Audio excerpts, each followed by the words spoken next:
Hi, welcome to another podcast from Leading Your International School. My name is Barry Cooper. I'm the principal at the Global College in Madrid. And today I have with me someone who, full disclosure, I've known for 24 years. Dear God, I'm getting on.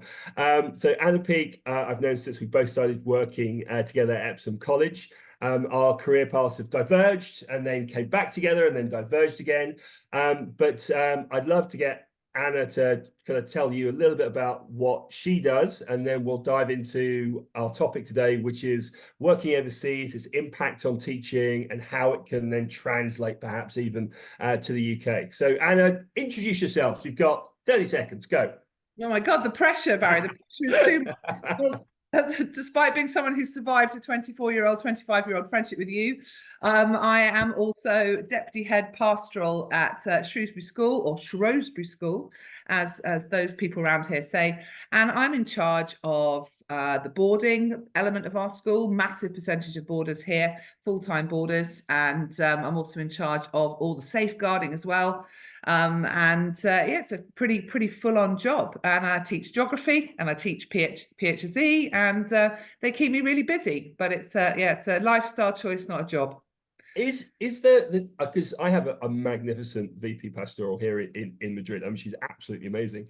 Is it the hardest job? Is it the most essential job within a school? Is it the thing that keeps everything ticking? Of course, I'm going to say yes, it is. Although I'm going to give a big shout out to our senior deputy head, because his job actually has the job title, the smooth running of the school, but he does the logistics. So he makes sure, that the right people are in the right place at the right time, and the timetable works, and all the bits around the edge are smooth. And I think that my job is making sure the people are smooth. And I think that comes with more variables than working out, if they're not selling his job short, but the hall's got enough chairs in it for assembly. So yeah, I think it's unpredictable because it's got people. And when you're in charge of the curriculum, you know where it's going. If you're in charge of the co-curricular side, you know what your structure is. And if you're in charge of the people, it's pretty tough. But I don't do it alone. There's a massive team. So I'm kind of going to say yes, and I'm going to kind of say no, just to make sure I don't sound really arrogant. Do you find people more fun than systems and structures? 100%. I mean, when we last worked together in Scotland and you were doing your head of history job and your director of studies job, I was head of geography, and I loved that. I really, really enjoyed it. And I did it for 5 years, but it was the bit where the kids stayed behind at the end of the lesson, and my tutees wanted a bit of extra help, or someone had a problem and someone came through the door crying, and it kind of made me work out that was the bit I liked fixing. We could get a good mark for their geography A level, and we could get bums on seats in the department, and we definitely had fun in the classroom, but the bit that really made me tick was the people. Yeah. So I mean, I'm gonna embarrass you now, because something I've never told you is when we first started working together, I used to sneak up and listen to what you were doing in class. And my objective was to try to be as fun and as good and to have as much fun as you were having in class. So you were like it's like, okay, that's my go-to. Anna is my model for teaching. So you're to blame for all of the wacky lessons I've forced on my poor students over the years. that's ridiculous. I mean, in terms of, because when you moved from Epsom College, you went working overseas. What was that like as a young teacher? Because there'll be lots of young teachers listening to this. As a young teacher, kind of moving overseas, living in and working in Thailand, what was the experience like from kind of starting on day one?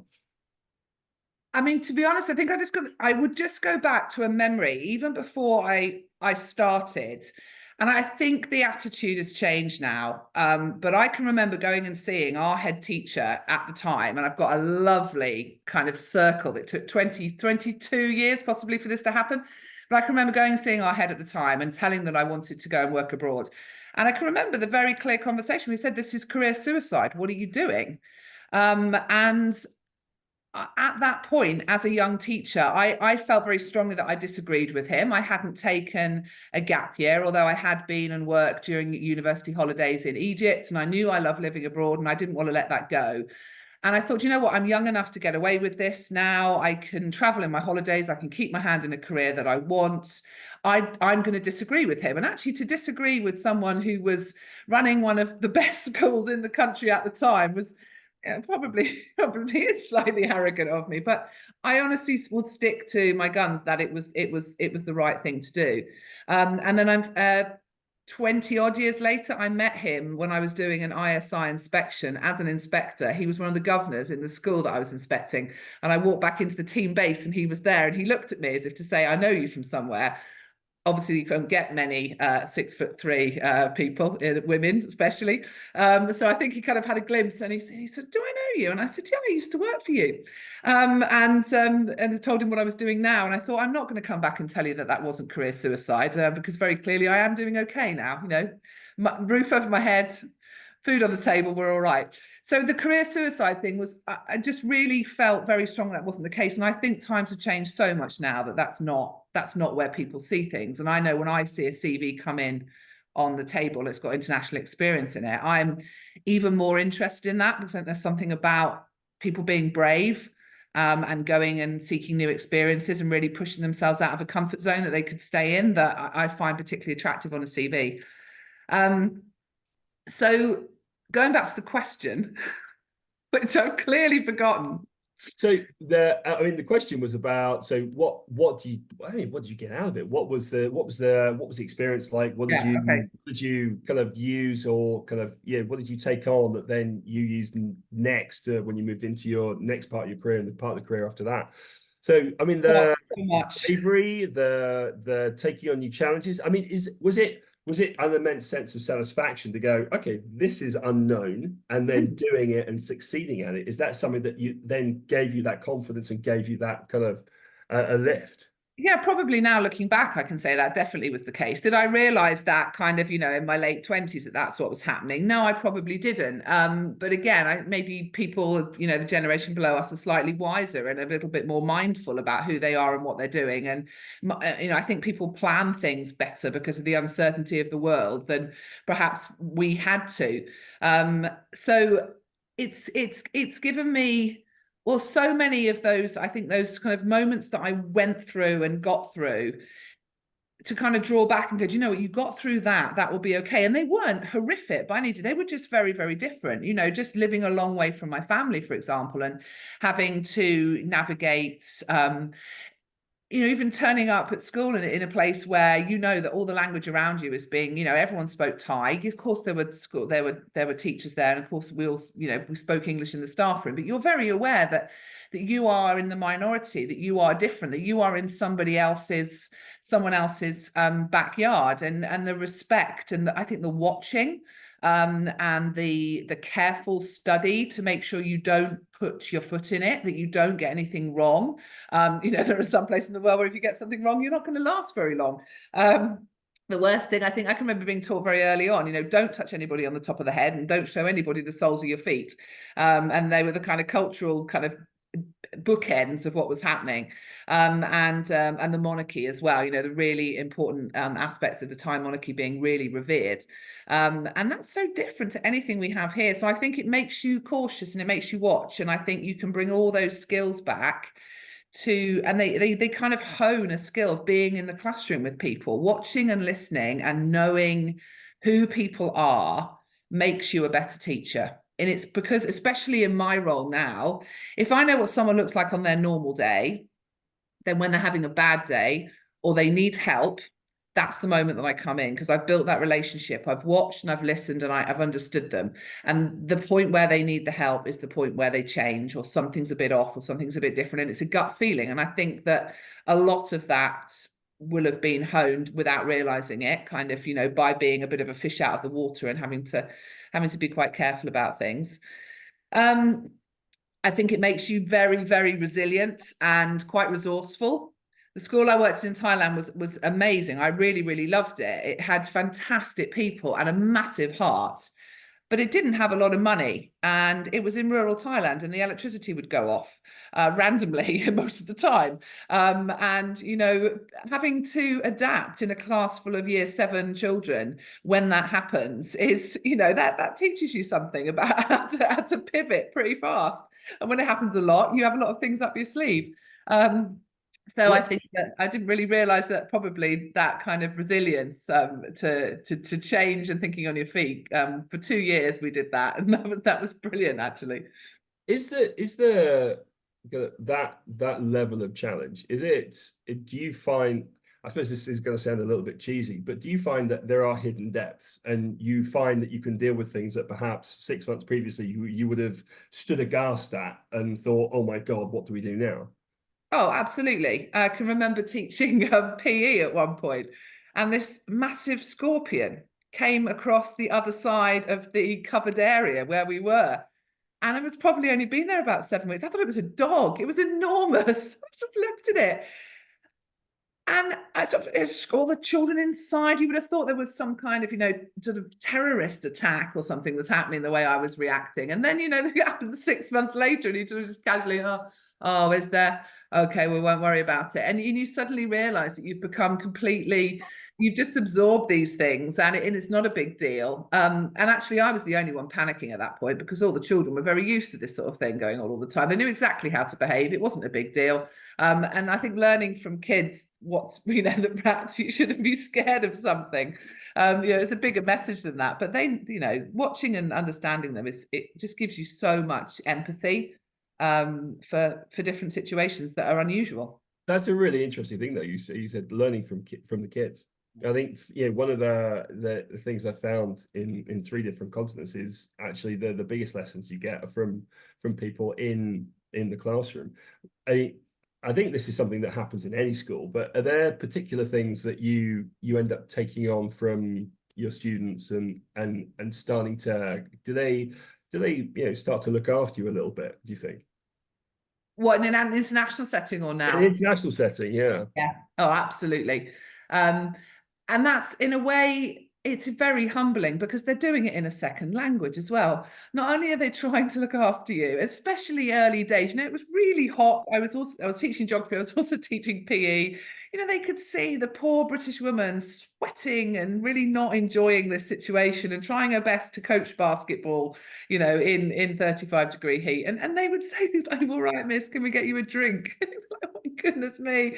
And it would just, but they wanted to look after you. They knew that actually you just arrived, that things weren't going, you were a bit hot, you were a bit flustered. But they were doing it in a second language as well. And I think I spent a lot of time thinking I was really enjoying it, but I think I suffered quite a lot of culture shock, that the whole kind of, rise of the excitement and you land and it's all brilliant and it's all fantastic and then it gets normal. And I watch kids go through that here now, and to be able to empathize with them in a school like Shrewsbury, where we do have, 20-25% international kids, being able to have those guys either in, whether they're in my office, whether I'm dealing with them through the pastoral systems, whether I'm teaching them, to know that everything's probably going to be fine in September when they've arrived. Yeah, great, because it's the beginning. But actually, as we get into October and the nights start to draw in and it all gets a bit strange, actually being able to say to them, how are you feeling now? Because it's all good fun when you start, but and having lived it myself and come out the other side, it gives something else, I think, to the conversation. I think they believe you more. Yeah. It seems to be there's almost a framework that you can get from international teaching that you can then apply to a school that takes on international students. I mean, is there, I mean, in your head, is it kind of an unspoken framework, or do you actually kind of plot this out and think, you know what, this is a point where actually the first-time boarders are going to be struggling, boarders who are, they're in that, they've been here for 8 weeks, they haven't been home. Is that something that you, having been overseas, can you then translate that into something that then helps the students under your care? We're actually doing it at the moment. We've got having a look at our induction program and how we induct pupils. And I think for a long period of time, we've patted ourselves on the back and said that what we do is really good because it's quite unique. We have this thing called Foundation Fortnight. And for the first 2 weeks, we start at year 9. All the year 9 children come in and they have this amazing program. They get to sample everything that they can possibly want to do in the school. And then after the first 2 weeks of sampling everything, they then sort of cut down to things that they enjoy and they get their own little experience. But more than just the sampling, they've got to meet other people and they've got to make friendships through this quite intense period of time, which is great. But it hasn't got, everyone's in it in the same kind of vein, if you like.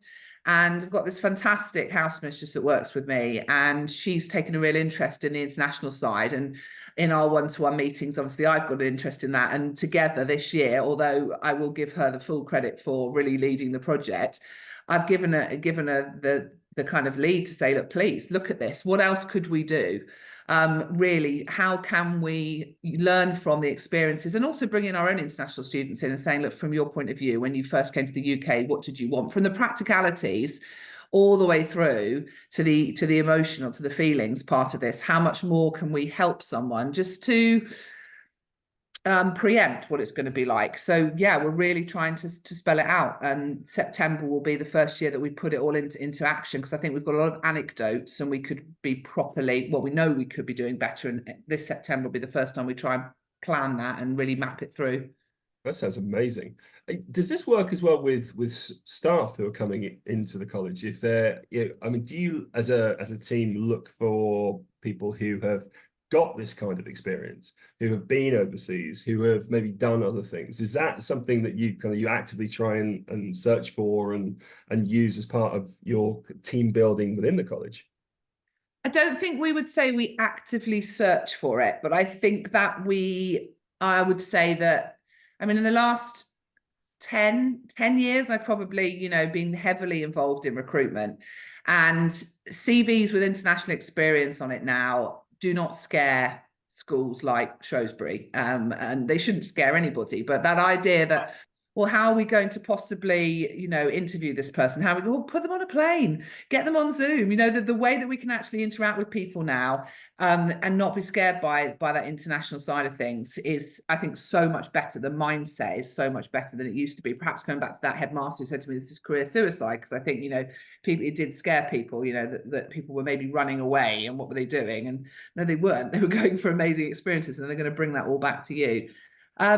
I definitely find those areas on the CV really interesting because of my international experience. In fact, very strangely this week, I did end up interviewing a guy for a job who had lived in the same rural area of Thailand as me. I mean, he'd lived there 10 years after me, and I thought, I'm never going to ever meet someone like this. But there it was on his CV. He spent a long time in Thailand, and he'd actually worked at the school up the road from where I'd gone. I think most of our CVs these days have an international element to them. The vast majority of them do. I think it's much more common. I'd love to say that we purposefully go out and look for it, because any kind of diversity and any kind of just equity in the way that we're looking for people, especially in the independent sector in the UK, it's not a profession that is particularly well respected in some minority cultures. You're not going to be a teacher, and so therefore there is there are a lot of white teachers in the UK independent sector, which it could be so much better, and I wish there was a bigger diversity. We've got but international reach. I've got a guy I've shortlisted. He's going to come over from Australia in 2 weeks' time, for the final round of a lot of jobs that we've got going on today. And speaking to him on Zoom, round one on Zoom, we want to meet him. He's absolutely brilliant, and we're lucky enough that we can sort that out from a work permit. If he's the guy for us, and he's the one that we end up giving the job to, we can sponsor him. We can do the work permit side of things. That can happen. And actually, we're really lucky that the bigger system, I guess, supports that in the UK. When you start thinking about the individual skills these guys have, who are maybe they're coming into the school and they come from that kind of diverse background, whatever it may be, they used to be a soldier, they're coming from a different country, different culture, or they've worked overseas. Are there particular aspects to what they deliver that you think, okay, this is actually something I see all the time? So is there a framework for a great international teacher that you then see that those characteristics repeated again and again when they come up and people are looking for returning to the UK, possibly, or coming to the UK for the first time? I put resilience at the top of the list. I think people are resilient and they're open-minded. I think they're probably two really strong character traits that we see that then come into educated, willing to try new things, adaptable as well, really adaptable. I'd love to say the pedagogy or, the kind of best practice and stuff comes through. But actually, I think you've got whenever you've got new teachers coming in, they will bring what they bring in. I don't think there's a particular element of being an international teacher that comes through. But what I will say is that those that perhaps have, and if we've got sets, for example, in English, and we've got those people who are our kind of our international students who they have to have a really high proficiency in English to come here anyway. But, having that English teacher who's also worked in Brunei, for example, teaching the set that have the low ability English, and just having that skill set in there for an understanding is invaluable. Really from that point of view, but that's not going to be the same in every single subject at all. Yeah. I think probably there's a passion for multiculturalism that comes from working abroad and having just a real mindset on the diversity and the equity agenda that's strong in UK schools at the moment. And those are the members of staff who are going to be, I would say, putting themselves forward to sit on committees and join in with conversations and be the ones championing that and thinking about pupil voice in that area as well. Be the idea to think about. The DEI element is really interesting because it's something we're pushing more and more at the college here in Madrid. The way we've taken it is because we're quite small. I mean, Shrewsbury is 1,000 and something. We're 840. 840. We are a quarter of the size. So, but within that, so there's for us, we want to try and make it as organic as possible. So, we celebrate Chinese New Year, but we do it quite organically. We make it, without putting people on chairs and having a presentation. It's something a little bit more kind of interactive and getting people talking about it and getting people, I suppose, sharing. Within a boarding school, how do you encourage students who are perhaps coming from outside of the major culture, be it here in Spain, be it in Dubai, be it in the UK, in beautiful sunny Shropshire, how do you encourage them to kind of give of themselves, but also take on what other people are sharing and bringing to the greater kind of collective? Yeah, I think it's a hard balance because I remember living abroad. You want to spend time with the people that understand you and fundamentally that you can communicate with really fluently and really easily. And I really never liked the idea of, we don't allow, languages that aren't English. The idea of saying to them, we don't have a hard and fast rule, which some schools say, we say you're not allowed to speak, your own language, because we want the kids actually sometimes in a class to have this explained in Mandarin, for example. It's going to be really, really helpful, and then come back into English. And when the students are walking around together, if I was walking down the street with you and we were in Madrid, we would be speaking in English because we would want to have that conversation. And to be told I couldn't do that because I was in Spain I think there's got to be a flip between each side. And so unlike some schools, which I know do have a really hard and fast rule about particular times and particular situations that they can't speak anything other than the language that's being dictated by the school. I think that's fair enough in a boarding setting where it's supposed to be a home from home. I don't think that works. And obviously in class, the English is being spoken unless they need. I'm a bit more kind of vicious about this. I really object to the idea that you have to speak a single language. I think if you have a community that speaks kind of 20 different languages, 30 different languages, they should be able to communicate with them. But I love what you're talking about in terms of using it as a pedagogical approach and having the students, conversing, explaining to one another in their first language and then translating it, coming back and having it in English. I think it's so powerful. It's such an amazing tool to be able to use. It's one of those things, you hear someone with an accent, remember they're smarter than you because they can speak your language and probably one or two others. And it's something that I think sometimes people forget a little bit, and getting them into that comfort zone, I think is absolutely vital. Is that what pastoral work within a boarding school, within an international school is all about? Is it about creating kind of comfort and security and confidence? Is that the aim? Because that's such a nebulous aim. I can't imagine how you do it. Yeah, it's about you have to be felt like you're known as an individual. And I think if you start from that starting place, you can't go far wrong. However, the hours that it needs to inculcate that as a culture and getting all your staff on board of saying, look, this is all our responsibility.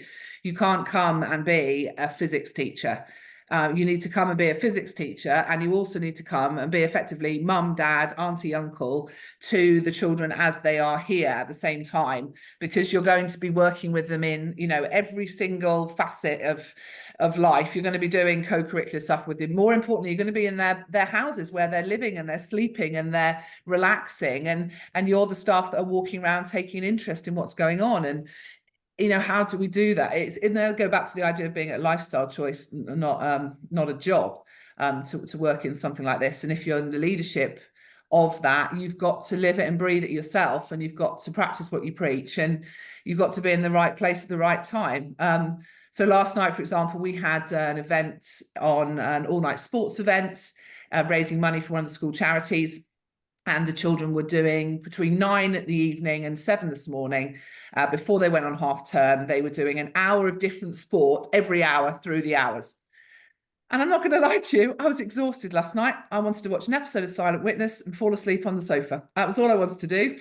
But I set my alarm for 11:45, and 11:45 I went to the sports hall, because I knew that it was really important for the kids that, you know, we were there with them saying, you're doing a great job, because that's what a parent would do right now. The parents would have been on the sideline. And actually, several of my colleagues who didn't need to be there, I mean, you could argue that I needed to be there because it's my job to be there, but so many people were there who didn't need to.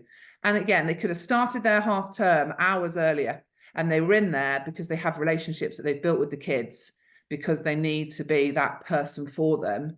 And for the pupils that are international pupils, it's even more important, because they are miles from home. Absolutely.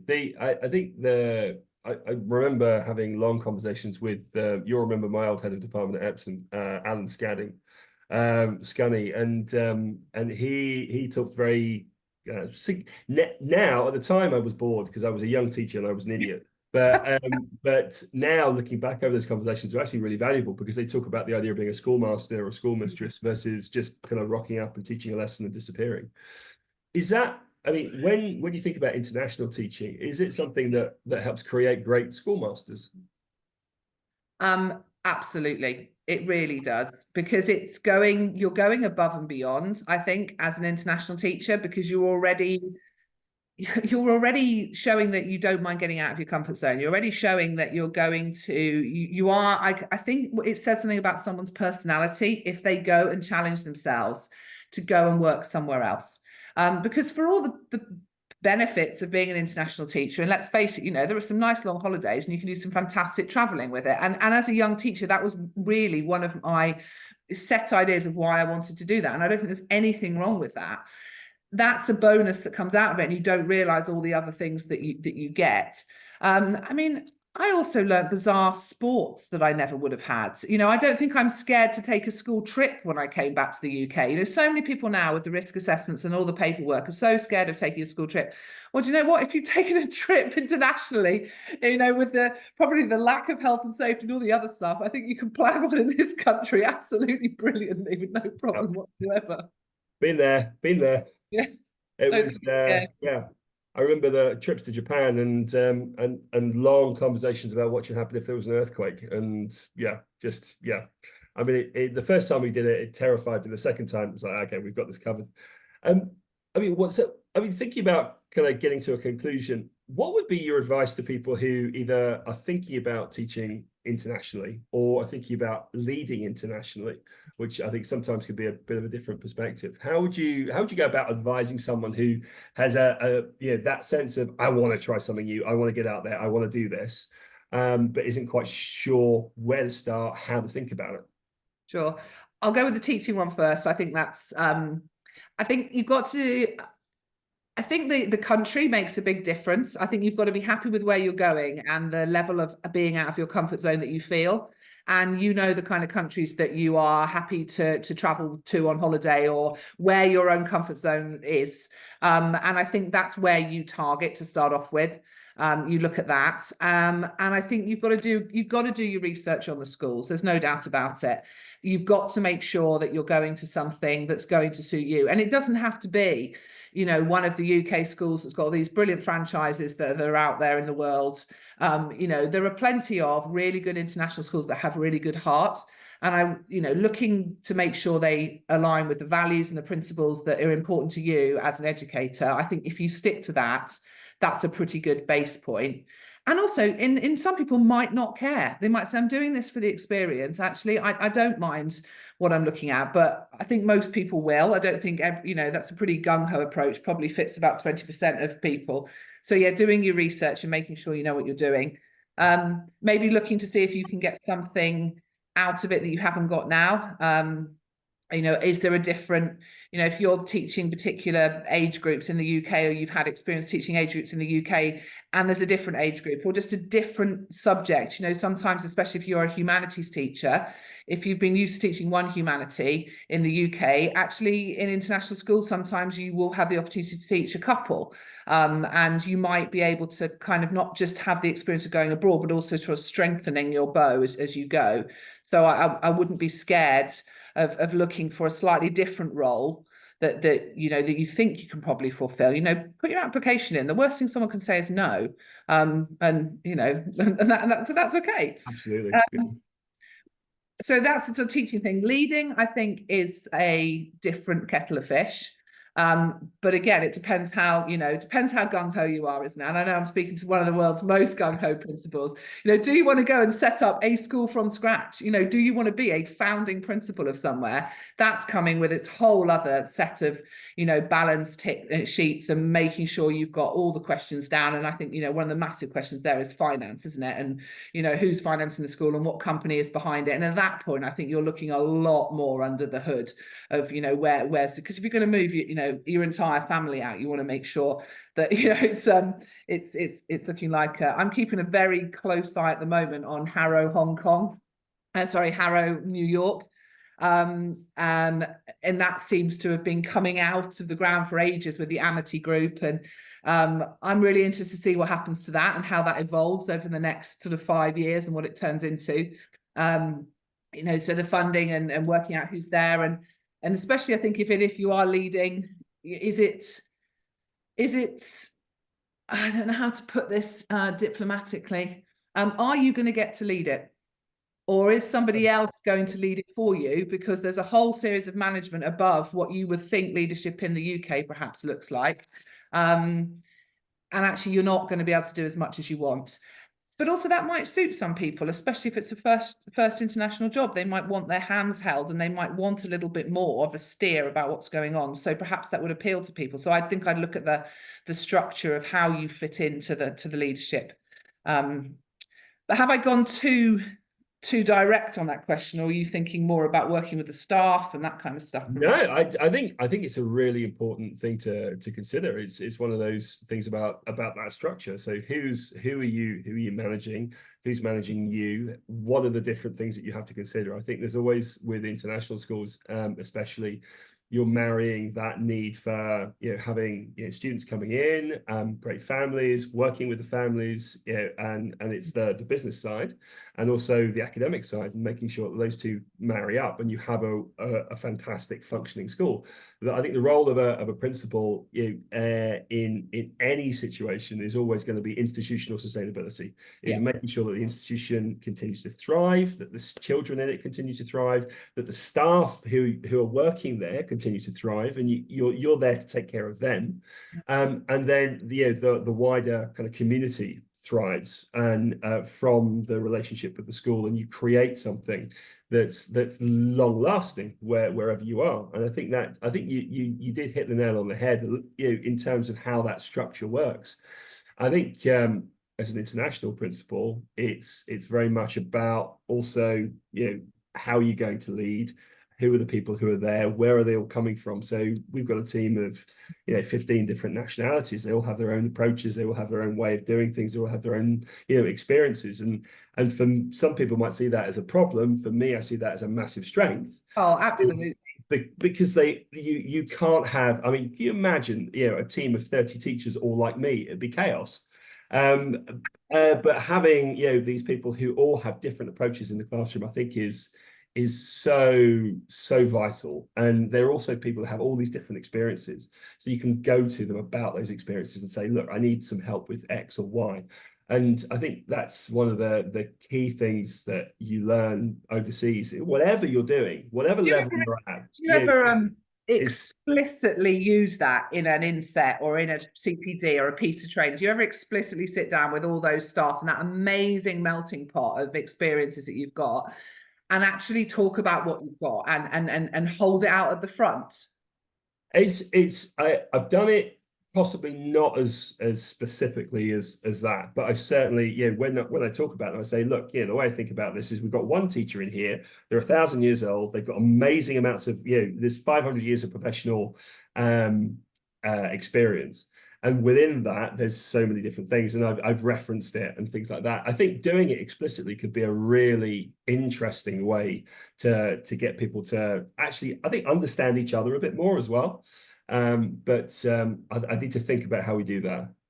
Well, it's any staff room, isn't it? The longer you talk to people, you find out people have amazing interests and hobbies, and you never guess it. I remember an assembly actually that someone did when we were up in Scotland, that they sort of guessed the teacher, and they was giving sort of people's hobbies or interests or things that had happened to them once. And I think one of our colleagues had been arrested wrongly for murder at some point. And do you John remember that? Dornan.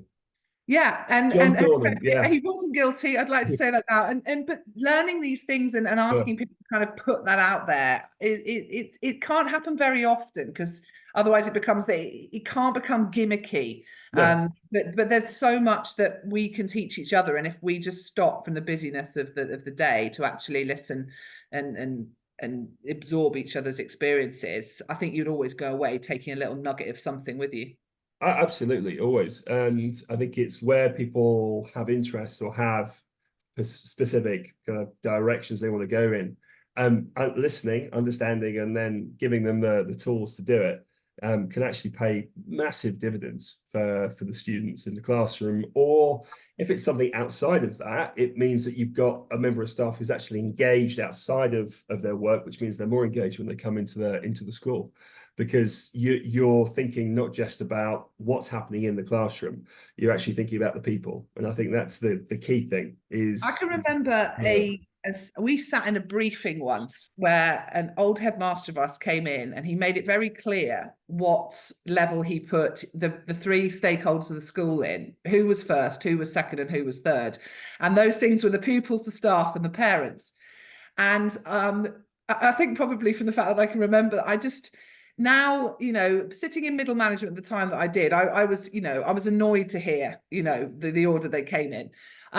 Now I just think it was incredibly brave of him to have ordered things in that way, because to be able to put those people in a category so arbitrary, because they change every time, and everyone is a stakeholder, and they move and they fluctuate depending upon what's going on. But the pupils are, it's such an interesting concept. And when you think about this international element, thinking about international teaching, you think about international parents, you think about international pupils, it gives a whole other dimension to even categorizing those three kind of groups as one, because even between them, they've got sub-elements in them. Oh, absolutely, yeah. And I think you're right. It's the striations in between them and the different levels, and it changes day by day.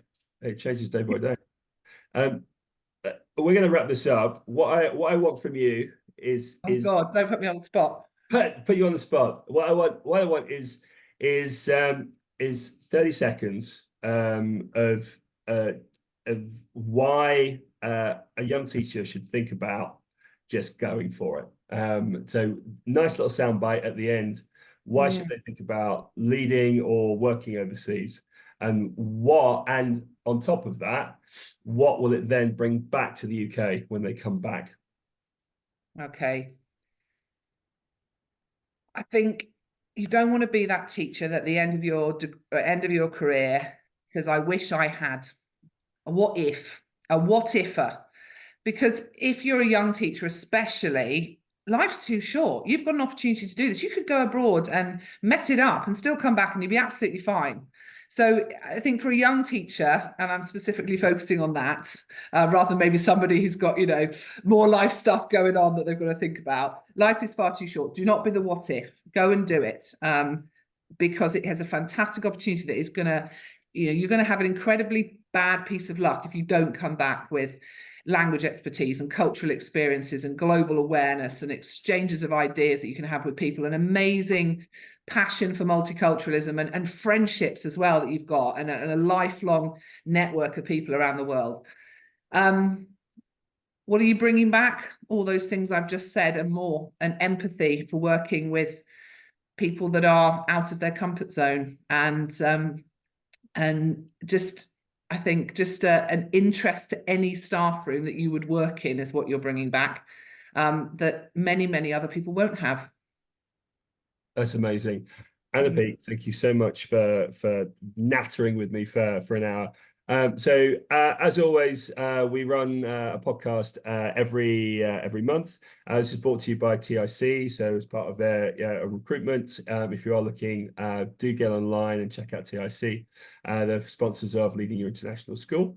I know Anna is prolific on things like LinkedIn, so I'm sure if you and does produce some really thoughtful and amazing posts and blogs.